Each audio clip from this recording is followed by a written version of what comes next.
Suspected gunman accused of trying to storm the White House Correspondents Association dinner over the weekend is now charged with attempting to assassinate President Trump. Cole Allen made his first appearance in federal court yesterday in Washington, D.C. It took place less than 48 hours after he was caught on surveillance camera rushing a security checkpoint at the Washington Hilton Hotel on Saturday night. Secret Service safely evacuated President Trump as well as the vice president and other senior cabinet officials from the scene as others in the room dived to the floor amid the chaos. I was one of them. The 31-year-old from California is also charged with taking a firearm across state lines to commit a felony and discharging a gun during a violent crime based on the gunshot heard as he stormed the security checkpoint. Additional charges are also expected here. If convicted, Allen could face life in prison. Prosecutors also reiterated that he acted alone. You can see that's a 12-gauge pump-action Mossberg shotgun. It's a .38 semi-automatic. He had at least 3 knives and all kinds of paraphernalia. So any suggestion that he wasn't there to do harm is absurd. We also should recognize what did not happen. Law enforcement did not fail. They did exactly what they are trained to do. This was not an accident. It was the result, as we know now, of preparation. The judge ruled that Allen remained detained ahead of his next court appearance. That's set for this Thursday. Want to bring in retired FBI Special Agent Rob D'Amico. He was a member of the Bureau's hostage rescue team and is an MS Now national security and intelligence analyst. So, Rob, now that we've had some time, what are your main takeaways and thoughts after Cole Allen's first appearance yesterday? Let's just focus first on the charges against him before we talk about the security posture at the event itself. I think the charges are reasonable. I think with what he wrote, you can get that he was there to assassinate. I think that's a common one that people were wondering if something that in his past or in his, Google searches, but he actually wrote it. So I think those are fair. Some more will come out. And we'll see how those, how they pile them on, so to speak. I don't pile them on. There's a lot to do there. But I don't think those were unfair. I think they're reasonable right now. The other thing that the acting Attorney General Todd Blanche said yesterday was that law enforcement did not fail. I think all of us are thankful for that. But there's also a lot of questions about how we even got to the point where law enforcement had to act. And you write in a new piece on MS.now, you write, there's no excuse for the Secret Service failures that we saw on Saturday night. So I wonder, as you look at that, what do you see that should have happened, that didn't happen, that led to what we all experienced? Yeah, I don't want to take it away from the officers and the agents that acted heroically. That's not beyond, them failing on a higher level. It's like if I was a Marine infantry and I made a defensive perimeter and I left a gap in it and people got through it and one of my Marines, jumped on a grenade to save another one. It's heroic. They did what they were supposed to do. It should have never come to that.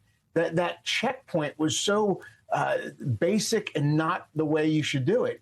You should slow down someone's movement to a checkpoint, serpentine, obstacles, something in that. So if you imagine that TSA line that you got to go back and forth through, even if no one's in line, it slows you down. You got to go back and forth. If someone wanted to hurriedly get over that, they would have to jump it. They'd have to do something at like 30 yards away, which shows someone's intent. And then the guys standing there don't have to watch them sprint by. So the basics done in those, and the fact that they weren't even checking, you go into you and some of the other people said they were just, basically looking at a piece of paper that had the ticket number on it. Someone said it could have been photographed.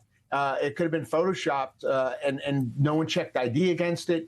The fact that he got to that checkpoint with weapon. Now, if he had walked out of the stairwell and someone's grabbed him with weapons, and then they basically alerted the other Secret Service, and they probably would have got Trump and Vance off stage, that would have been a success. With a hotel like that and that many people, that would have been the success, not what happened. I think the bigger question here, too, is that should have been, and this is a conversation that we were having in real time, that should have been one of the safest rooms in the world, given the number of dignitaries and U.S. officials who were there. It was the president, the vice president, the Speaker of the House, multiple cabinet officials. And so you layer that on top of the fact that this is not even the first assassination attempt of this president. Look at Butler, Pennsylvania. And I think there's just valid questions to be asked about what the state of Secret Service is right now and the larger security posture around prominent U.S. officials. And I wonder what questions you're asking in your own circles or even publicly about what this needs to look like going forward. It is. It's unbelievable. And I think Iran's looking at it like, are you kidding? Like, we just killed their leader and we bragged about it. They have cells here. They've had cells here. We're at war with them. And they're looking at something that they probably thought was impenetrable. And they're looking at a non-trained person getting as far as they can. I have a lot of people in the military that are saying, what if they had maybe 2 or 3 trained people?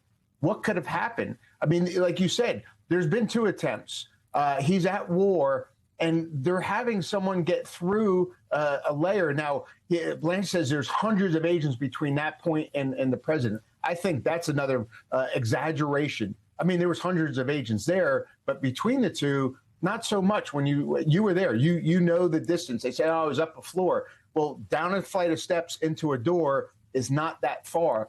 But if they had trained a couple people, if it had been something more organized, what could have happened at that point? Like you said, this was a State of the Union type thing with everyone there. And they had something that I think people now are looking at and say, wow, I thought it was it. They have to do a reset. They literally have to look at themselves and say, wait a second, we are not doing this right. Yeah, so we'll be following the legal thread of this, but I think the security questions are ones that we need to continue answering. And I am thankful for law enforcement that night as well. MS Now National Security and Intelligence Analyst Rob D'Amico, thankful for you bringing your expertise, helping us just understand what's coming next here. But of course, we're also tracking a highly anticipated state visit today by King Charles and Queen Camilla. It kicked off in Washington just yesterday amid heightened security concerns and strained relations between the two countries.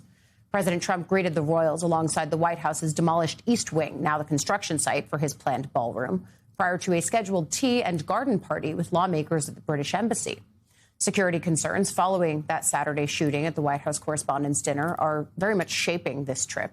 The 4-day visit also comes amid tense relations after Trump sharply criticized British Prime Minister Keir Starmer over his country's refusal to join the U.S. war against Iran. The king is expected to acknowledge those tensions later today during his address to Congress, where royal aides say Charles will reaffirm what he considers to be one of history's strongest alliances between these two nations. Here on set with me, White House columnist for The Hill, Niall Stanich. Niall, you've talked a lot about the U.S.-UK relationship and the fact that they are coming here. Yes, the security concerns, those are new, but the tensions have been simmering. And I wonder if you can bring us into all of the different parts and layers to that simmering tension. Yeah, because it is a very multi-layered tension, Ali. Of course, I think the sharpest point of it is the Iran war. British Prime Minister Keir Starmer refusing to join that war, getting excoriated by President Trump for doing so. But the tensions are longer standing than that. Something that didn't get as much attention here in the US as it did on the other side of the Atlantic was back in January when President Trump disparaged NATO troops in Afghanistan, said they had stayed back from the front line. Britain lost almost 500 people in the Afghanistan war. That caused outrage. Then, of course, there are the broader issues regarding Europe or other allies generally. Greenland, for example, and President Trump's at one stage apparently serious suggestion that he would seize Greenland.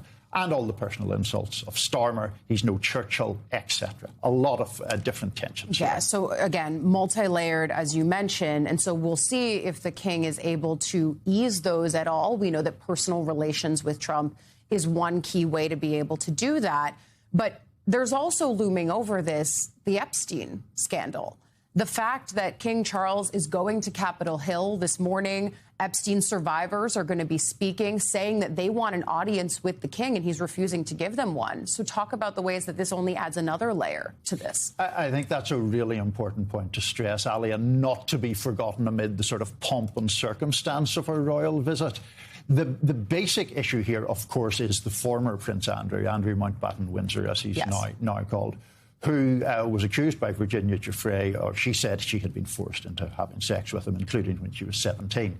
That case was settled. Andrew was stripped, of course, of his royal title. But there are a lot of questions to be answered, firstly, in terms of acknowledgement of the victims or the survivors, but also that civil settlement that Andrew made to Virginia Giuffre has been widely reported as being essentially financed by other members of the royal family, including the late Queen Elizabeth II. Now, there has been reporting that Charles himself wasn't one of the people putting money in the fund for that, but it is a very serious issue and one that, as you say, does loom over everything. Looms over everything, and I think the other question, too, is what does he say to Congress? Does he touch on, I imagine he doesn't touch on Epstein, but does he touch on any of the other controversies that the royal family find themselves embroiled in at the moment? Or does he try to make this grander statement about the U.S.-UK relationship? What are you anticipating? So I think for one part of that is he's really here to cool the temperature, at least temporarily. Yeah. So it's this idea that he can kind of ease some of this friction that we have been seeing. But we do expect him to make some sort of glancing reference to some of these tensions. For example, he's expected to refer to the history of US-UK military cooperation, perhaps his own service in the Royal Navy. Yeah. President Trump, of course, has disparaged the Royal Navy, talking about battleships that are like toys compared to the American version. So the subtext will, I think, address some of these tensions. The subtext will be critical. We've already seen them together, but how this relationship works over the course of the next few days, we will ultimately see. The Hill is going to be very busy today with all of the fanfare against this. But of course, first, we'll hear from the Epstein survivors, and that's going to be a key piece of it, too. White House columnist for The Hill, Niall Stanage, thank you, as always, for coming on.